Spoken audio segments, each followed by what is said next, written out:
Hey everybody, Rob Satch from Feedbackwrench. This is the second video talking about Corvee and a follow-up. I have an old video about Corvee. I had a guy that came in and made some comments about Corvee, and now I'm going to talk about why tax planning is not enough for a successful plan. Tax planning is simply not enough for you to build a successful tax and accounting firm. Now, first off, if you're starting a bookkeeping business, if you're starting a tax firm, you're starting a CPA firm, I cannot emphasize this enough. I think what you should do is that you should create an outsourced accounting business. Now, what that does is you're going to do a number of things, and that's what we're going to push in here. A little bit different value proposition. What you're not is you're not working with individuals unless they own a business, and you're not basing your business on a volume of tax clients. What you're trying to do is work with a small group of business owners charging a monthly retainer. Okay, so that's the underpinning. Check out my $500 course on my website, feedbackwrench.com, and you can subscribe, buy that for $500. That'll show you the core of that, right?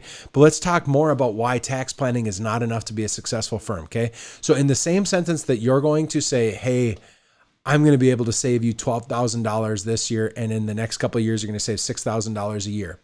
That's going to be great. But then they have to implement it. And when they implement it, you're going to go ahead and you're going to ask them to pay you. You're going to have them pay you between $500 and $1,500 a month. So if it's about saving money to a degree, you're sideways, right? They need your services. Okay. And that's what I'm going to get into. I don't think that the tax savings is basically what you use to finance yourself, to pay for yourself. So basically it's a wash. I was just on the phone with a gentleman that I know has been doing his own books, and his parents have been helping him because they're entrepreneurs as well. And he's gotten to a point where his mom can't do his books anymore. And all of a sudden things are starting to creep up on him. He had some tax explosions show up where all of a sudden he owed a ton of money. He couldn't pay for it. So they tried to find more write-offs and blah, blah, blah. And he told me, he goes, Rob, this is just eating my soul. This is just eating at me. I'm fighting with my wife. I don't have any, I go, you don't have any peace, do you? He's like, no.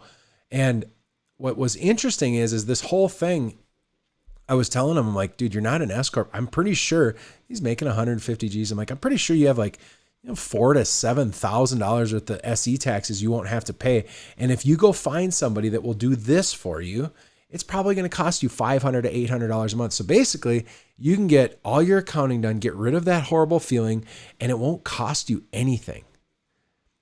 So notice what I did there. I'm not trying to tell him, boy, you're going to get rich. I recommend using tax savings as a way to finance the accounting services and finance the retirement plan. And the reason why I'm saying this isn't what I say. I talk with scores of accountants every week, scores a month. And essentially what I'm hearing is that that's the best approach from the people that are having the most success. The tax plan is good, but it's a little iffy because not only do you have to do the tax plan, but then you have to implement it, right? So you charge somebody $6,000, then you have to set it up. And then you're like, oh, by the way, now you're an S Corp, run your own payroll and figure that out throughout the year. That's a little bit difficult. So basically what my premise here is that tax planning is not enough for a successful firm. A successful firm has 3 value propositions. Okay. And this is all something that I had learned while we were growing Nuance Financial Tax and Accounting, because the scenario where I said, hey, look at this, we're going to save you $6,000 this year. And all you got to do is sign up. But when you do this, there's compliance and the government makes you do this stuff. So you're going to have to hire us for $300 a month. And I remember I did 2 or 3 presentations where they were becoming clients. And then all of a sudden they realized that I showed them this way and then showed them that they had to pay us to do it. And he felt manipulated. And not only did he feel manipulated, he saw right through it. He's like, that's just stupid. Why don't you just set me up and I'll run my own payroll? If that's all it is, I don't want to pay for this whole thing. And I'm like, jeepers. And what I realized is that wasn't sufficient enough. Again, tax planning wasn't sufficient for that customer. Now it is for many people. Many people just get excited about this, but I think if you're intellectually honest, you will reconcile this idea that people's savings, the perceived value around saved taxes, either requires you to pompously push it in their face nonstop, or it takes a discipline to really appreciate that. And that's not there. So then not only did I have that feeling that it wasn't good enough, so then we kind of switched and my conversations and sales pitches went more towards, we're going to do all this for you and it's going to save you time. And then what happened is I took a step back as I left Nuance Financial and started helping other firms, and just hindsight was 2020. And I realized that our best clients that we had What we were is we were the alternative to Patty part-timer. Okay. So let's just dive into the three things that are really the good foundation for an excellent outsourced accountant firm, and tax planning is not enough. So the number one thing is that your value proposition is you're going to help them reduce their taxes and build tax efficient wealth, right? So this is all about implement that S Corp. You want to help them implement retirement plans that will be super tax efficient. And not only that though, you have to be with them throughout the year to help them pay in those taxes and execute on that, because otherwise they're going to screw it up, right? And you need to help them plan ahead. So you want to help them with the taxes immediately. You want to help them in that year. You want to help them pay in throughout the year so they end the year with peace, and they use the payroll system and it's all done for them.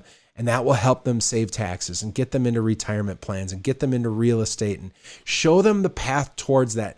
That is absolutely necessary. That is a huge part of your business, but it's not just the Corvee tax plan, right? And I don't think you need Corvee to understand that get people into retirement plans and benefits, get people into S Corps and the right corporation, depending on their jobs, right? Or their goals. And to get them into tax efficient real estate and other passive income opportunities. You don't need Corvee to tell you that. Those are like principles, right? It's kind of like if you're losing weight, burn a little bit of calories, have a slight calorie deficit, maintain that for the rest of your life.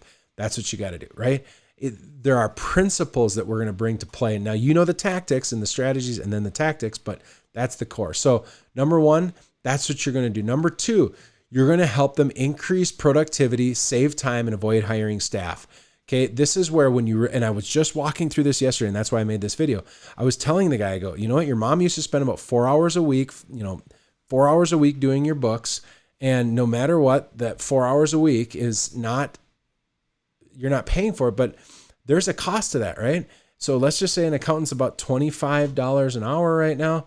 If we just do some of that rough and dirty math, let's just say it's 4 hours a week times 52 weeks times $25 an hour. That's $5,200. That's a 4 hour, $25 an hour, 4 hour a week accountant or bookkeeper. And so that's $5,200. Now let's just say that they need to be competent, be a CPA, and understand your finances and close out your books. Maybe you have a little more complicated situation. I'm telling you, that reducing taxes is good, but more importantly is that you're going to save them time. You're going to help them avoid hiring staff. And then there's the productivity thing. Genuinely, if their staff is not muddled and stuck in this stuff that they do mediocre at best, if you can get them out of that, you're going to find that they have a huge payoff. They don't always understand that, but when they're not stuck, they have a small business. There's probably like 2 to 10 people, right? When they're not totally hamstringed by doing things that they're not good at, you're going to deliver a huge value. And then the last thing is you want to keep them compliant, avoid IRS problems, and mitigate risks. You owe it to them to be a little bit of the Dave Ramsey and talk to them about life insurance, talk to them about long-term disability insurance, talk to them about health insurance. Make sure that they understand the triggers that are going to get them in front of the IRS. Don't do stupid things with your vehicles, right? Don't cheat. Be the guide to help them be wise. But really all you're going to do is you're going to help them mitigate risk, right? So help them mitigate the risk, avoid the IRS problems, and keep them compliant by doing things right. I'm telling you, tax planning is not sufficient. It is one part of the puzzle. And I know that Corvee and Andrew argue, don't say that it's the only thing. But what I've found is that rather than spend $12,000 a year on a tax plan, if you get really good, I would take that $12,000 and do so many other things with it, whether it's client acquisition, whether it's investing in your content with us, or if it's investing in help. I would take $12,000 a year. Again, that's for 8 hours. That's 8 hours a week of a $25 an hour employee that you could have, right?